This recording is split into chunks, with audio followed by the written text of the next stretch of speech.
Oh, hello. Today we'll be making a slow cooker butter chicken.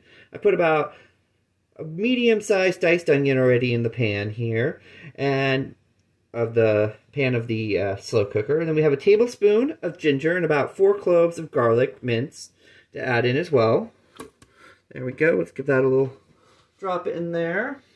Then we're going to stir that up with our spice mix, which is teaspoon and a half of chili powder, same amount of teaspoon and a half of tablespoons, of curry powder, 1 tablespoon of garam masala, and 3/4 of a teaspoon of salt.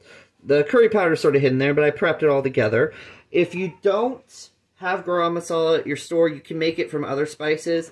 It might be a little heavy up front, price-wise, but it definitely keeps and it goes long. And you can also play with your own garam masala because they're sort of versatile like that. So we're going to put that in there. Make sure everything's in. That last little bit out. And just another note, curry powder is not a substitute for garam masala, so you can't just up the amount of curry powder there. Then we're going to add 1 6-ounce can of tomato paste. Got my right here, which is usually 1 can. Most cans are about 6 ounces. We're just going to put that in there. Here. We're going to create sort of a slurry, almost like a roux, a false roux at the bottom.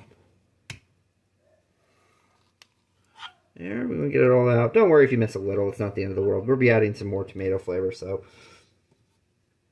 there. And I'm adapting this from another recipe that actually starts it out in a pan, but we're doing it all in the crock pot today, in slow cooker. Okay. And then we're going to give it a quick stir. A nice spoon here. Get everybody mixed together. There we go. Creates a nice thick paste, almost like a fake roux. I do have the crock pot on right now, so it is cooking a little bit. And you'll start to smell it and get real fragrant there. Okay. We're going to want to layer that out, make it almost smooth. Because next thing going in is our chicken. Now, if you're using raw chicken, you're just going to want to keep it on top of this and not really disturb it too much when you're cooking. But if you're not doing raw chicken, you're using pre-cooked or leftover chicken from something else, you can sort of get it mixed in there, get it down and dirty. So we're going to add a little bit of tomato paste got in there. Or our side bowls. Don't know how that happened. We'll get it back in there. We're adding about 2 pounds cooked chicken here. Now, since it's not going to release the liquids, what we're going to do next is we are going to add a 14 or 15 ounce can of tomato sauce. And then we're going to add the same amount of water. We just basically want to cover the chicken just lightly. So it's not drowning, but it's trying to keep ahead and floated. So that might be 2 cans of water here. So we'll get that water right now.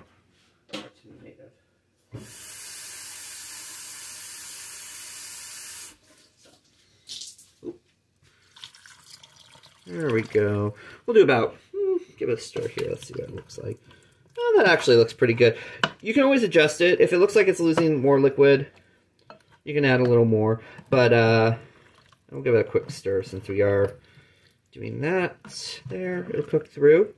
Alright, next thing we're going to do is we're going to put 2 tablespoons of basically diced up butter here over the top. And then we're going to cook low and slow over about 4 hours here. 3 to 4 hours. Since we're using pre-cooked chicken, you can just basically get it cooked. That's fine. There we go. Now we'll put our lid on.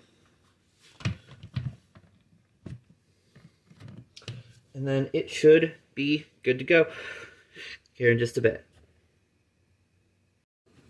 Alright, so this is what it's going to look like when it's pretty much done. You'll see the butter's melted, the chicken's all cooked. Now if you did raw chicken, you want to make sure it's cooked all the way and take it out. You can keep it cooking, the gravy going, basically, and while you let the chicken cool just a little bit, and then do that. So, give it a quick stir here. Let's get it all incorporated. Smells really good. So I'm going to pause here while I get everything else ready for the next step, and then we'll follow through. Alright, so now we're going to add in half a cup of coconut milk. I inadvertently got the organic stuff, so it's not as homogenized as it usually is. So you may want to blend it or mix it up and separate it out.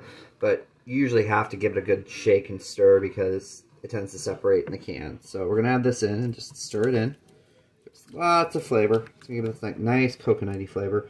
You'll see it lightens up the color of everything too. Now, if you didn't get a lot or you have too much liquid, it's not going through there, you can just cook that down.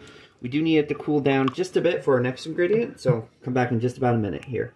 Just keep stirring it to get that heat down. Okay, and now we have the last ingredient, which is a half a cup of Greek yogurt.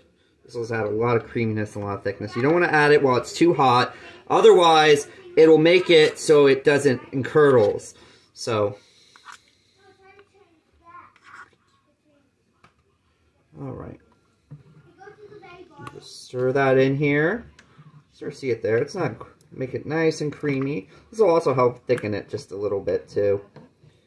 And then, when it's all incorporated, you can just keep this on warm in your crock pot for a bit while you make the rice, or heat up some naan to go with it. Anything is sort of nice to use.